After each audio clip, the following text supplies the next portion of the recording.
നമസ്കാരം, ഞാൻ ഇപ്പോൾ ഉള്ളത് ജപ്പാനിലെ ഒരു സൂപ്പർ മാർക്കറ്റിലാണ്. ഈ കാണുന്നത് സാൽമൺ റോ, അതായത് നമ്മുടെ സാൽമൺ മത്സ്യങ്ങളുടെ എഗ്ഗാണിത്. നല്ല ഓറഞ്ച് നിറത്തിലുള്ള ഇവയിൽ വളരെയധികം പോഷക ഘടകങ്ങൾ അടങ്ങിയിട്ടുണ്ട്.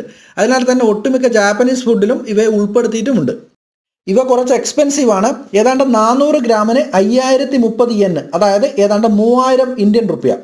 ഇവയുടെ ന്യൂട്രിയൻ്റ് പ്രൊഫൈൽ നോക്കിക്കഴിഞ്ഞാൽ ഏതാണ്ട് 100 ഗ്രാമിൽ 280 കിലോ കലോറി ഊർജ്ജം അടങ്ങിയിട്ടുണ്ട്, 30 ഗ്രാം പ്രോട്ടീൻ അടങ്ങിയിട്ടുണ്ട്, 14 ഗ്രാം ഫാറ്റ്സ് അടങ്ങിയിട്ടുണ്ട്, 3 ഗ്രാം കാർബോഹൈഡ്രേറ്റ് അടങ്ങിയിട്ടുണ്ട്. അതുപോലെ omega-3 fatty acids, omega-6 fatty acids, ഒട്ടുമിക്ക vitamins, vitamin B12, D, vitamin B2, B6, E, vitamin A, B1, B3, vitamin K എന്നിവയൊക്കെ ഇവയിൽ അടങ്ങിയിട്ടുണ്ട്. കൂടാതെ നമുക്ക് ആവശ്യമായിട്ടുള്ള ഒട്ടുമിക്ക മിനറൽസിൻ്റെയും ഒരു റിച്ച് സോഴ്സാണ് ഈ സാൽമൺ എഗ്ഗ്. അതിനാൽ തന്നെ ഒട്ടുമിക്ക ജാപ്പനീസ് ഫുഡിലും ഇവയെ ഉൾപ്പെടുത്തിയിട്ടുമുണ്ട്.